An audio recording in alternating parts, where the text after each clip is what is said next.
들어가면 되겠죠? 예. 욥기를 들어갈 텐데 욥시 잠전화가 이제 시가서입니다. 욥시 잠전화 시가서인데 욥시 잠전화는 이제 아주 구체적으로 디테일하게 보지는 않을 거고요. 크게 구조 중심으로만 볼 겁니다. 그래서 그 전에 요거부터 설명을 한번 드리도록 하겠습니다. 보시면요. 예. 좋습니다. 자, 보시면은 성경이 그 시간에 따라 기록이 되긴 됩니다. 그래서 역사서로 분류한다고 그랬잖아요. 자, 보시면 창세기부터 시작이 되죠. 물론 우주의 기원으로부터 시작이 되지만 뭐 그건 좀 뒤로 하고요. 족장의 역사가 나타납니다. 족장의 역사. 자, 조그맣게 표시해 볼게요. 족장의 역사. 자, 그다음에 출로 넘어가죠. 출은 애굽에서부터 출애굽하여서 그죠? 그러니까 창세기에서 애굽까지 들어가는 역사가 기록되어 있잖아요. 애굽 이집트 가서 야곱과 그의 가족들이 정착하는 이야기로 끝나고요. 역사의 계분 몇백 년이 흐른 뒤 이제 출애굽기에는 애굽에서 나오는 역사가 기록되죠. 어디까지냐면 출애굽기는 시내산에 도착할 때까지입니다. 기억하시죠?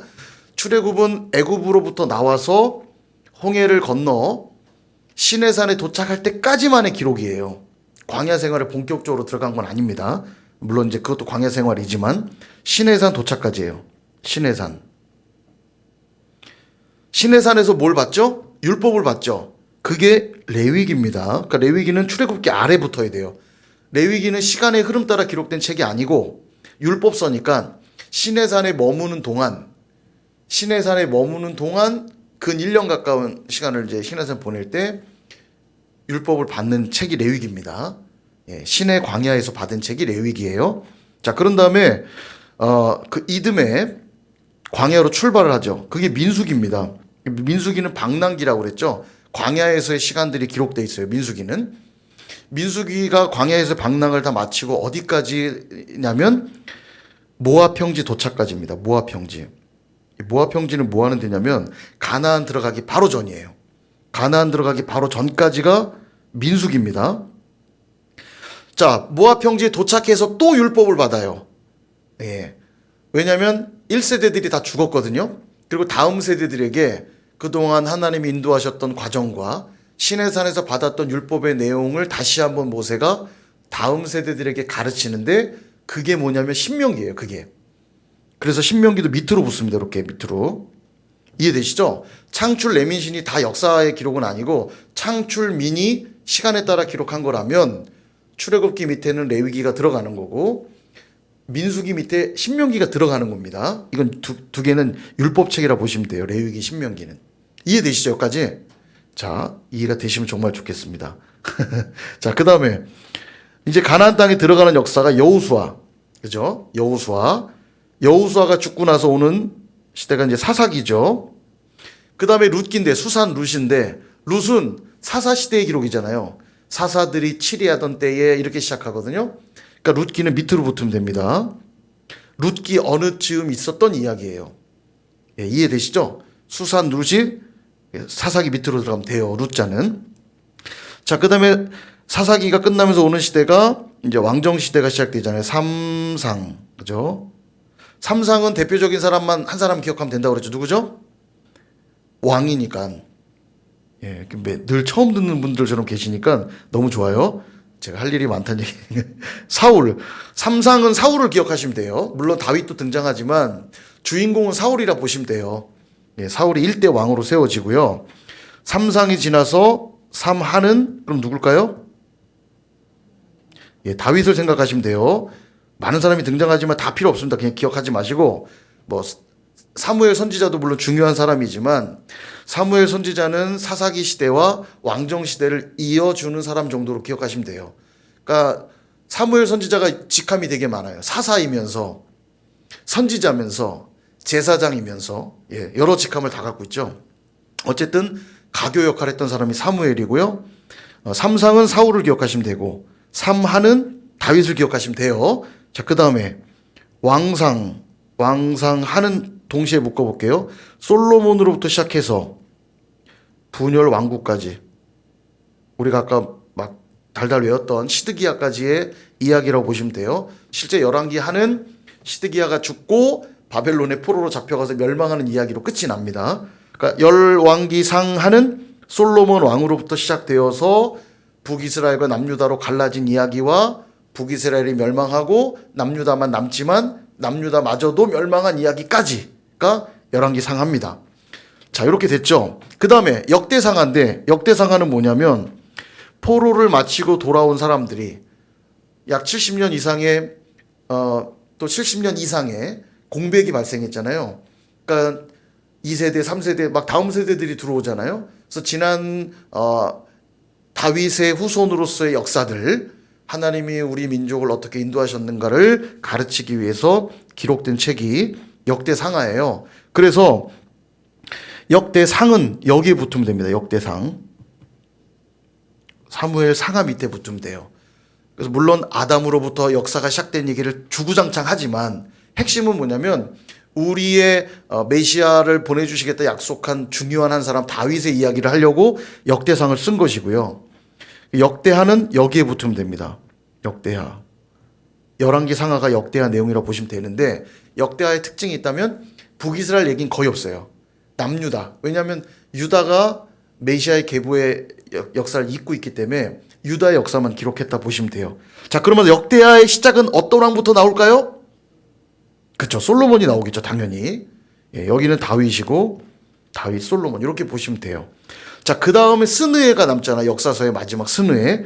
스느에는 포로 귀환 이후의 역사니까요. 포로 귀환 이후.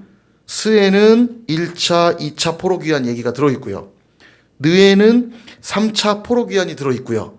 에스더는 요 사이 어느 즈음엔가 페르시아 땅에서 있었던 이야기 이렇게 되는 겁니다. 자, 역사의 흐름이 정리가 되시죠? 예. 정리되시죠? 자, 요 얘기를 왜 거창하게 했냐? 이제 욥시 잠전화를 들어갈 건데 욥시 잠전화는 역사의 흐름은 아니지만 역사 속에 늘 수는 있겠죠. 대략 언제쯤 쓰여진 책인가? 자, 보시면 욥기는 이 욥이라고 하는 사람이 족장으로 보여줘요. 족장. 우스 땅의 욥이라 불리는 사람. 예, 족장. 그럼 족장의 역사가 창세기잖아요. 대략 창세기로 넣는 겁니다. 이렇게 욥기는. 창세기 즈음이 있다고 보는 거예요. 자, 그 다음에 시편은 물론 저자가 많고 뭐 솔로몬 시대 또 히스기야 시대에 편집하고 막 이런 책들이 있긴 합니다만 약 한 77편, 78편 정도가 다 다윗의 시예요. 대부분이 다윗의 시기 때문에 절반 이상이 다윗이라고 보면 여기 3하 정도 들어가면 되겠죠. 3상하. 왜냐하면 사울에게 쫓길 때부터까지 역사를 하면 이 정도의 시편이 들어가면 됩니다. 예, 역사의 흐름 속으로 생각하면 대략 물론 거기에는 모세의 시편도 있고 솔로몬의 시편도 있고 여러 있지만 뭐 아삽, 헤만, 여두둔, 에단 이런 사람들은 다 여기 시대 사람들이니까 대략 시편은 요쯤 있다 보시면 돼요. 자, 그 다음에 잠전하는 잠언, 전도서, 아가 다 누가 쓴 겁니까? 솔로몬이 썼거든요. 그래서 여기 솔로몬에 여기 들어가면 되죠. 잠, 전, 아.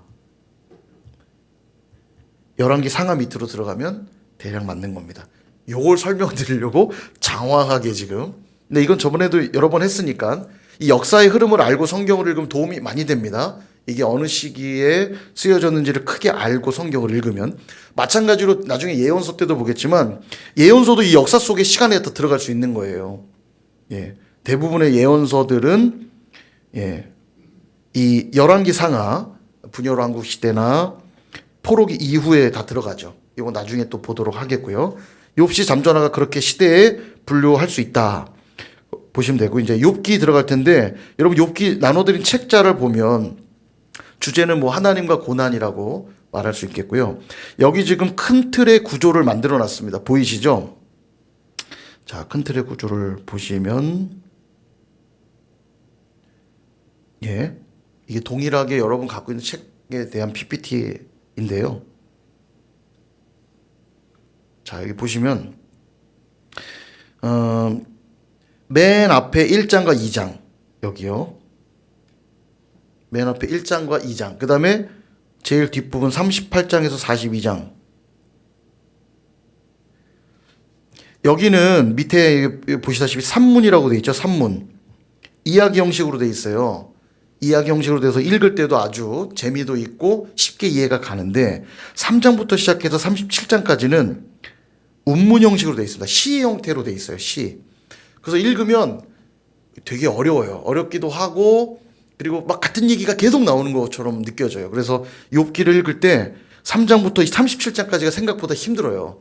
그래서 이 구조를 조금 알고 보면 훨씬 수월해집니다. 그래서 오늘 그거를 좀 설명을 드릴 건데 책자가 있으니까 여러분 3장부터 37장까지는 계속되는 논쟁이거든요. 자, 이때 욥기를 이해하기 위해서는 이 친구들을 좀 볼 필요가 있어요. 친구들. 자, 보시면 여기는 이제 출신이고요. 뭐 대만 사람, 수아 사람, 예, 우리 수아 사람, 예, 나아마 사람. 자, 이름만 아시면 됩니다. 이 엘리바스, 예, 친구들이 이제 몇 명 나 엘리바스, 빌닷, 소발. 이 세 사람이 와서 고난당하는 욥에게 찾아오죠. 근데 와서 친구들 우리가 너무 잘 알잖아요. 친구들이 와서 위로보다는 이제 인과응보시게 네가 잘못했으니까 벌 받는 거 아니겠냐? 예, 이걸 계속 얘기하죠. 자, 그다음 마지막에 등장하는 이 엘리후라는 사람도 있는데 그에 대한 소개를 보면 이 세 사람보다 내가 나이가 어려서 지금까지 말 안 하고 있었는데 연장자 먼저 말하게 돼 있기 때문에 연장자들 실컷 말하게 두고 나는 기다렸는데 더 이상 내가 가만히 있을 수 없다. 이제 내가 좀 말하겠다. 막 이런 표현이 나와요. 그러니까 뭔가 엘리후는 욥과 세 친구보다 나이가 좀 어린 사람이었던 것 같은데 그가 쓴 내용을 보면 굉장히 이 주옥 같은 얘기가 많습니다. 뭔가 좀 람 종족의 부수 사람 바라겔의 아들이라 나오는데 아무튼 뭐 엘리후라는 사람도 나와요.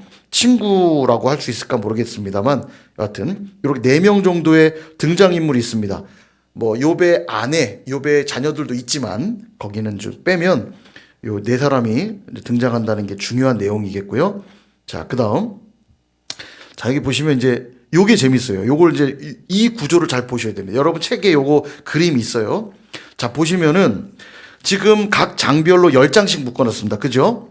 10장, 10장, 10장, 10장이니까 총 40장에 마지막 2장이 붙었으니까 42장이에요. 욥기는 42장입니다. 그래서 지금 4덩어리로 나눠놓은 거예요. 보기 좋으라고.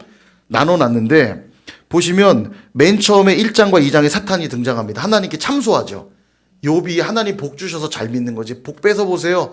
아마 하나님 제대로 안 믿을걸요? 그랬더니 하나님이 욥은 그런 사람 아니다. 그렇게 얘기하면서 그의 생명을 건드리지 말고 한번 해봐. 예, 그 대화가 1장과 2장에 나오죠.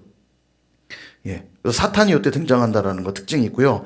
자, 주목할 게 뭐냐면 여기 보시면 아까 친구들 엘리바스, 그 다음에 빌닷, 소발 이 3명과 마지막에 등장한 엘리후 4명의 친구가 있다고 그랬잖아요. 자, 요 4명의 친구가 중요합니다. 보시면 여기 5장 여러분 갖고 계신 자료에 보면 여기 첫 번째 논쟁 3장, 그죠? 두 번째 논쟁 15장, 세 번째 논쟁 22장, 그 다음에 엘리후가 말하는 32장. 자, 3장, 15장, 22장.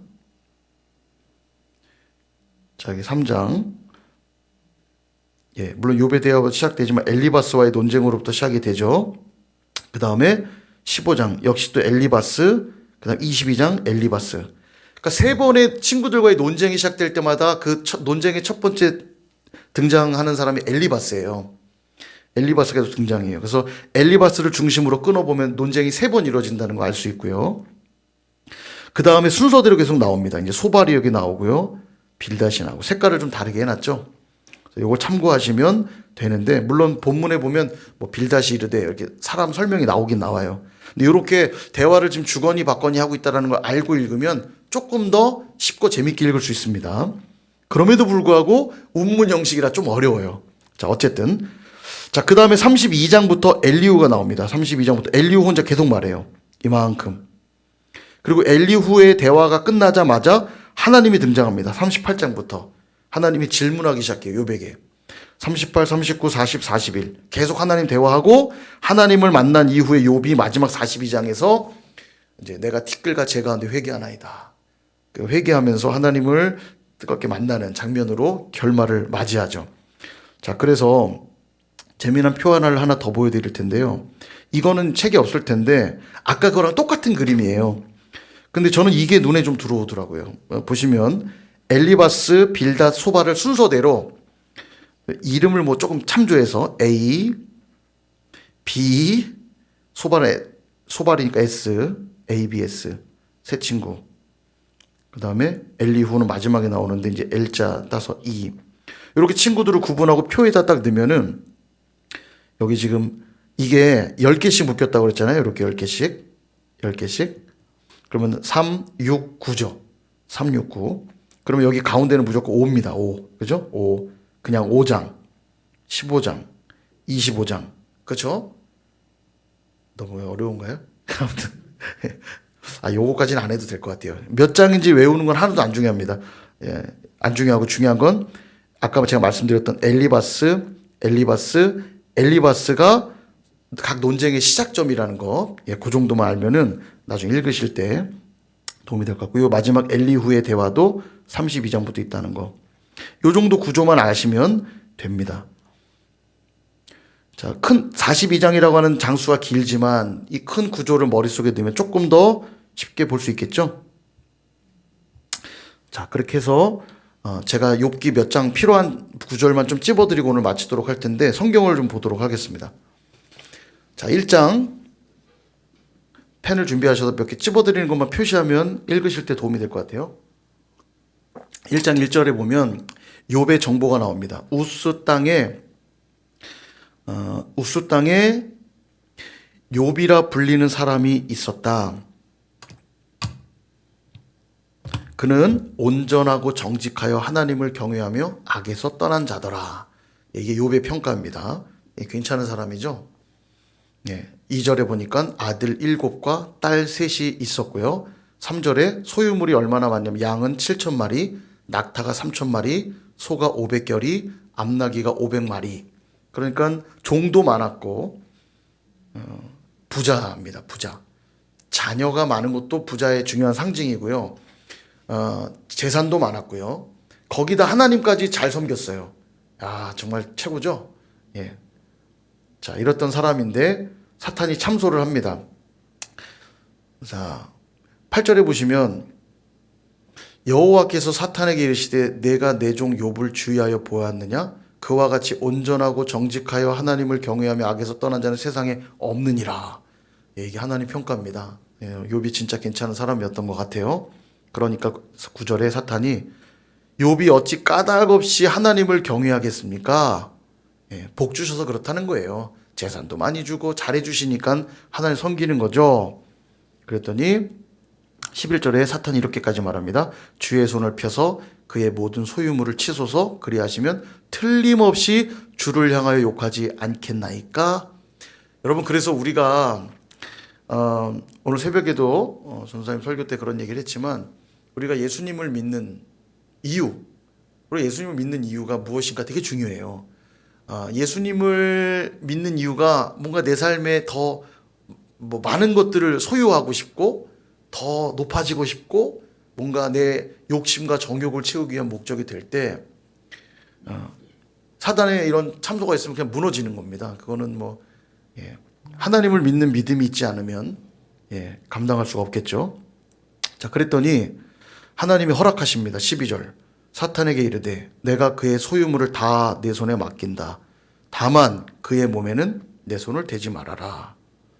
그러니까 사단도 결국 하나님의 주권 하에서만 움직일 수 있는 존재지 하나님을 대항할 수 있는 존재가 아닙니다.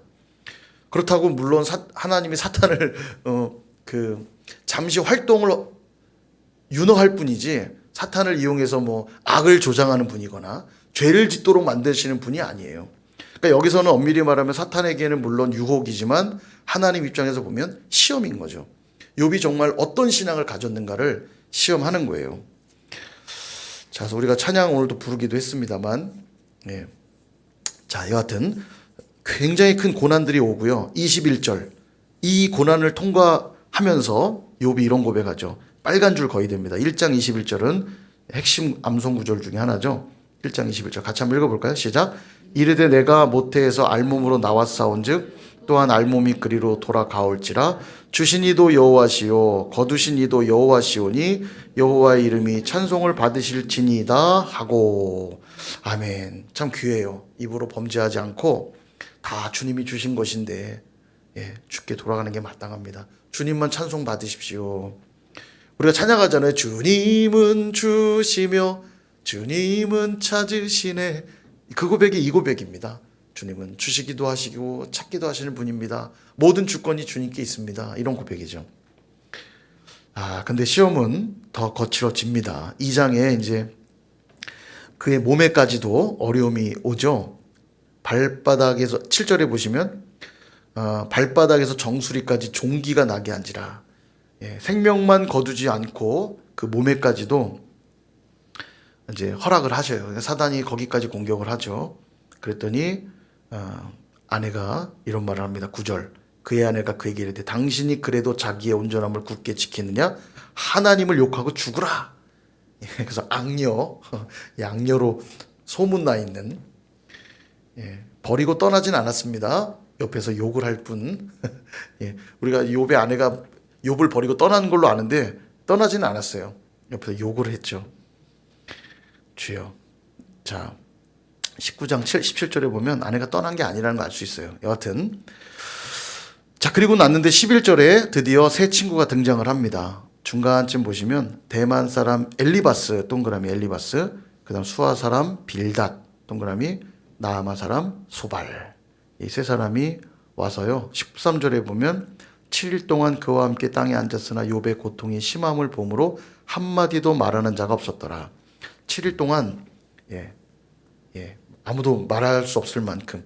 그리고 이제 3장부터 시작이 되는 겁니다. 이제 자, 쭉쭉 넘어가 볼게요. 어디 가냐면 4장 1절 대만 사람 엘리바스 동그라미. 엘리바스 동그라미. 자, 그럼 5장도 엘리바스. 자, 6장은 욥은 얘기 안 할게요. 욥은 좀 읽어보시면 되겠고요. 8장에 보면 수아 사람 빌닷. 빌닷 동그라미. 빌닷의 얘기입니다. 여기에 유명한 구절 나오죠. 내 시작은 미약. 7절에 보면 8장 7절 내 시작은 미약하였으나 내 나중은 심히 창대하리라. 이게 뭔가 지금 되게 축복하는 그런 멘트는 아닙니다. 이게 이제 구절만 우리가 떼서 보다 보니까 그렇지만 하나님 말씀은 저는 그렇게 믿어요. 하나님 말씀은 이 말씀이 물론 이걸 취하여서 그 문맥과 상관없이 사용하는 것이 다 옳다는 뜻은 아니지만 능히 하나님은 그렇게 성경에 이미 그런 기록들이 많기 때문에 능히 우리 시작은 미약해도 나중을 창대하게 하실 수 있는 분인 건 동일하기 때문에 문제 없다고 생각해요. 그러나 이 본문의 의미 자체는 막 축복하는 멘트들은 아닙니다. 지금 논쟁 중이라고 그랬죠. 자, 그 다음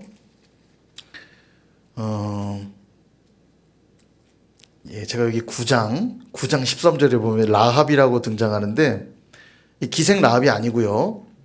괴물 라합입니다. 괴물인데 제가 볼 때마다 제가 이 신대원 시험 때 요거 틀려가지고 아주 기억에 이렇게 쉽게 낼 리가 없어 이러면서 제가 이거 아무튼 요거 볼 때마다 생각이 나는데 제가 장학생이 될 수 있었는데 이걸 볼 때마다 엉뚱한 소리였고요. 자, 11장 보세요. 소발 나오죠. 11장 1절 소발도 역시 또 동그라미. 그럼 읽을 때 이게 소발이 말이구나 그러고 읽으시면 돼요. 자, 그 다음 15장 엘리바스 동그라미. 자, 이제 두 번째 논쟁이 시작되는 거죠. 15장부터. 그 다음에 18장 보면 빌닷. 수아 사람 빌닷. 수아가 많이 나오네요. 빌닷. 동그라미 치시면 되고요. 그 다음에 여기 되게 중요한 구절이 19장 25절, 26절을 보면요. 되게 중요한 단어가 하나 나오는데 19장 25절, 26절에 보면 내가 알기에는 나의 대속자. 여기 동그라미 한번 치시고요. 여기 대속자가 히브리어로 고엘이라는 단어입니다. 고엘. 고엘 우리 많이 공부했죠? 기업 물을 자. 욥기에 이런 표현이 나와요. 내가 알기에 나의 대속자가 살아계시니 마침내 그가 땅 위에 서실 것이라. 내 가죽이 벗김을 당한 뒤에도 내가 육체 밖에서 하나님을 보리라. 뭔가 되게 의미심장하죠. 자, 20장에 보면 소발 동그라미 치시고요. 그 다음에 22장 엘리바스. 여기서부터 세 번째 논쟁이 시작됩니다. 엘리바스 동그라미 치시면 되고요. 자, 그 다음에 23장, 오늘 이제 부른 찬양이에 23장 10절. 그러나 내가 가는 길을 그가 아시나니 그가 나를 단련하신 후에는 내가 순금같이 되어 나오리라. 이제 우리가 요것도 이제 아까 그 내 시작은 미약하여서 나중은 창대하리라. 이게 사업장에 제일 많이 걸린 말씀이잖아요. 요것도 우리가 이제 어려움 가운데 있는 분들에게 많이 인용하는데, 물론 그런 의미로 전혀 문제 없는데, 지금 욥이 말하고 있는 뉘앙스는 그 뉘앙스랑은 약간 사실은 다릅니다. 문맥의 흐름은. 욥이 지금 친구들이 자꾸 공격해오는 이야기를 들으면서 너무 답답한 거예요. 뭐가 답답하냐? 자기는 잘못한 게 없는 것 같은데, 사실 욥이 진짜 경건한 자였거든요. 자녀들 막 잔치 열면은 자녀들이 혹시라도 알지 못하는 죄를 범하였을까봐 자녀들 명수대로 막 제사를 드리고 막 이랬던 사람이에요. 근데 이제 자기가 자꾸 이 어려움을 겪는데 자기 뭘 잘못했는지 잘 모르겠는데 친구들은 자꾸 네가 잘못했으니까 그런 거 아니냐 자꾸 지적하니까 답답한 거예요. 그러니까 이런 얘기합니다. 8절 보세요. 얼마나 답답하냐.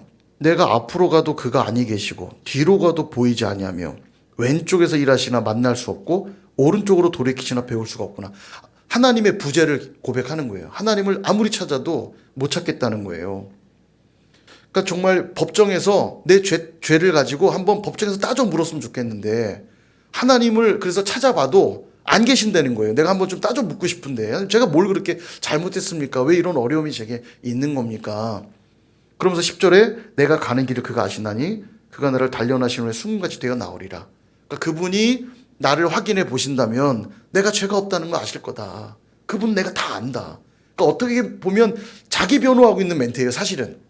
내가 그래 이 고난을 잘 이겨내면 내가 정금이 될 거야. 이런 뉘앙스는 아니고 내가 잘못이 없는데 주님도 아시잖아요. 저 다 홀랑 벗겨보시면 아실 거 아니에요. 제가 아무 문제 없다라는 거. 그런 의미의 뉘앙스입니다. 그럼에도 불구하고 이 말씀이 성경적으로 전혀 논란은 없어요. 실제로 하나님이 우리를 빚으실 때 실제로 욥은 고난 가운데 던져져서 정금같이 됐거든요. 자기는 죄가 없다고 여겼지만 나중에 주님 만나고 깨달아요. 자기가 죄인이라는 걸. 내가 얼마나 형편없는 자라는 걸 깨달아요. 내가 전에 그냥 귀로만 들었는데 이제서야 내가 눈으로 주님을 배웁습니다. 내가 티끌과 죄 가운데서 회개합니다. 이게 마지막 고백이에요. 하나님 만나고 내가 얼마나 죄 없이 사는 경건한 자인 것처럼 살았으나 정말 주님을 제대로 만나고 보니까 내가 아무것도 아니구나. 내가 정말 거룩하고 의로웠던 자가 아니구나. 주님 앞에 내가 아무것도 아니구나. 이거 깨닫고 엎드려요. 그런 의미에선 정말 그가 정금같이 되었죠. 그래서 이건 문제 없어요. 그렇게 우리가 말씀을 이해할 수 있지만 그래서 이 찬양은 참 은혜로운 찬양입니다. 굳이 설명드려요. 어디 가서 또 막 이런 얘기를 또 들으실 수 있기 때문에. 자, 여하튼 25장 넘어가면 빌다 동그라미 치시고요.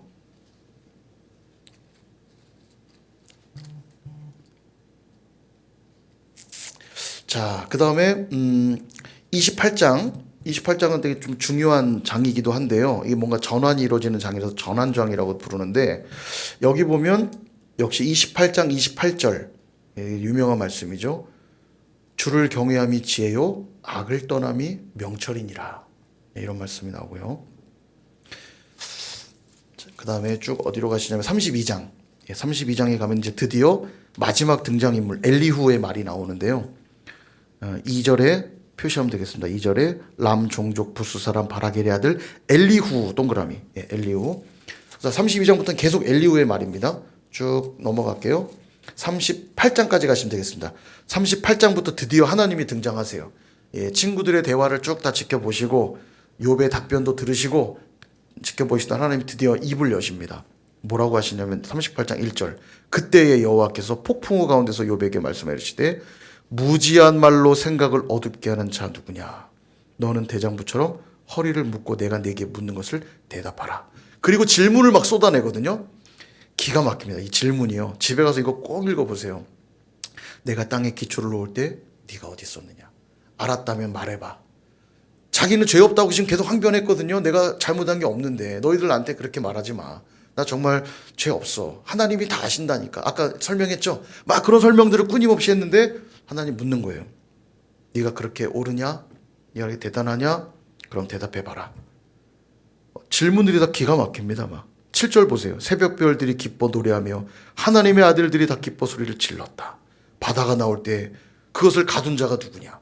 막 질문을 하는데요. 계속됩니다. 하나님 질문이. 39장 다 읽어보면 기가 막혀요. 이게 참 그래서 지혜서 중에 하나입니다. 욥기가 쭉 나오고요. 41장 42장까지 다 나오고 여기 드리는 또 재미난 창조과학에서 얘기하는 재미난 얘기도 많지만 길어지니까 넘어가고요. 42장에 딱 가면 드디어 이제 하나님 질문이 다 끝나고 욥이 이제 대답을 합니다. 주님 말씀을 듣고 나니까 자기가 진짜 아무것도 아니라는 존재를 깨달은 거죠. 3절 무지한 말로 이치를 가리는 자가 누구니까 나는 깨닫지도 못한 일을 말하였고 스스로 알 수도 없고 헤아리기도 어려운 일을 말하였나이다. 4절 내가 말하겠사오니 주는 들으시고 내가 주께 묻겠사오니 주여 내게 알게 하옵소서. 5절과 6절 같이 한번 읽어볼까요? 시작. 내가 주께 대하여 귀로 듣기만 하였사오나 이제는 눈으로 주를 배움나이다.